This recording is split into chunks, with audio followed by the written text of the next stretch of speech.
Comumente relacionados ao cinema norte-americano, os road movies, ou filmes de estrada, nasceram durante o período pós-guerra e, desde então, ganharam força suficiente para poderem ser classificados como um gênero cinematográfico próprio. Muito influenciado pela literatura da contracultura, principalmente pela geração Beat, grupo de escritores pioneiros na exaltação da vida nômade e antimaterialista, os road movies receberam adeptos de todo o mundo, expandindo sua influência para além das fronteiras dos Estados Unidos. É nesse sentido que os filmes de estrada encontram lugar na América Latina, espaço fecundo para a exploração das múltiplas possibilidades temáticas e narrativas desse gênero.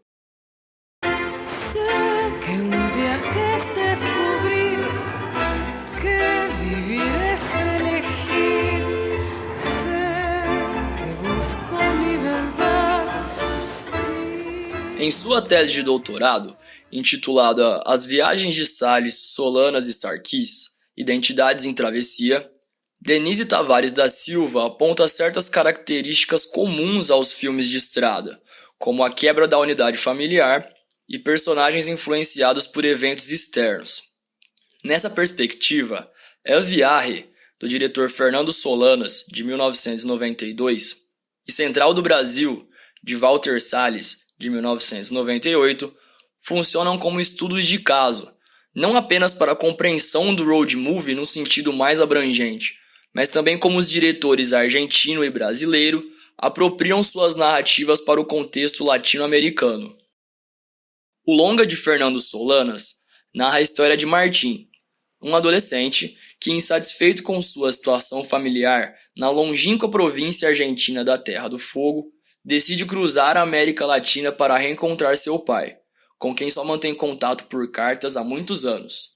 Já a obra de Walter Salles se concentra na figura de Dora, uma senhora que trabalha em uma estação de trem carioca, escrevendo cartas para pessoas analfabetas, e que decide ajudar o pequeno Josué a encontrar seu pai no interior do Nordeste. Em seus eixos temáticos, é possível estabelecer comparações, a fim de buscar afinidades e contrapontos entre os filmes, destacando suas principais características. Em primeiro lugar, torna-se evidente a relação que ambas as obras estabelecem com a figura paterna, representada, por diferentes motivos, como um ser ausente e por quem os personagens Martim e Josué depositam suas esperanças e objetivos finais. A quebra da unidade familiar, já mencionada por Denise Tavares, torna-se o motivo principal das viagens. Além disso, os filmes têm forte preocupação com os estudos socioculturais das regiões em que estão inseridos, seja a América Latina de um modo mais amplo, em El Viaje, ou o sertão nordestino, em Central do Brasil. Durante o trajeto dos personagens, os cenários geográficos e as representações sociais funcionam como evidências culturais de países com fortes traços de personalidade. Não é à toa que a religiosidade seja tão presente no longa brasileiro, ou que Martim seja um personagem um tanto quanto perdido dentro da imensa diversidade cultural latino-americana. Desse modo, na busca por suas origens paternas, Josué e Martim acabam participando de trajetos que os levam às origens das identidades nacionais, fazendo-os atuantes em um processo que parte do microcosmo de suas personalidades e culmina em algo maior, que está fora de seus alcances, mas do qual ambos fazem parte. No que concerne às diferenças entre as obras, vale destacar que os diretores optam por estratégias discursivas bem distintas. Walter Salles, utilizando recursos convencionais do melodrama, desenvolve uma história em que a comoção emocional, estabelecida pela relação entre Dora e Josué, transcorre cenas e momentos em que certas identidades e problemáticas do Brasil são colocadas à mostra. A violência, por exemplo, é retratada por um rápido assassinato de um ladrão, próximo à estação de trem. Essa passividade no tratamento das características nacionais torna o cenário, mais precisamente o sertão, num pano de fundo no qual a história se desenrola. Fernando Solanas, por outro lado, decide fazer de Martim uma espécie de nômade, que percorre um continente profundamente complexo em suas especificidades econômicas, culturais, políticas e sociais.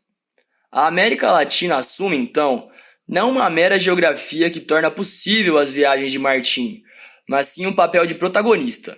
Isso explica o motivo pelo qual o longa argentino elabora sua narrativa por meio de uma polifonia dos personagens. As vozes de Martim e de seu pai são sobrepostas à de vários personagens que habitam diferentes países latinos e que evidenciam a Martim a complexidade do contexto no qual está inserido. Essa não convencionalidade formal de El Viaje impossibilita a construção de uma ideia de unidade identitária, problematizando a questão do que significa ser um cidadão latino-americano. Solanas também utiliza alegorias para expor simbolicamente inúmeras mazelas políticas de diferentes países, como a utilização de cinturões econômicos pelos brasileiros durante períodos de crise e a Argentina submersa por um imenso esgoto a céu aberto. Quanto ao objetivo de Martim e Josué, ou seja, o encontro com a figura paterna, vale ressaltar que ambos os personagens não obtiveram êxito, já que seus pais não se encontravam nos locais onde eles imaginavam. A busca por algo que falta, característica fundamental do gênero road movie, assume aqui não apenas uma importância narrativa centralizada na paternidade, mas também uma interpretação relacionada à condição de subdesenvolvimento em que Brasil e América Latina historicamente se encontram. O desenvolvimento econômico, a diminuição das mazelas sociais e a ruptura com a corrupção política são os pais, as peças que faltam para a saída desse lugar subdesenvolvido, algo que sempre foi prometido aos latino-americanos, porém nunca concretizado, assim como aconteceu com Martim e Josué. Estes, inclusive, diante da frustração, assumiram posturas distintas. Martim, ciente da dificuldade do reencontro, prefere desistir de sua busca, optando por preservar de modo simbólico e idealizado a memória que tem de seu pai. Josué, por sua vez, ainda tem esperança de que um dia realizará seu sonho.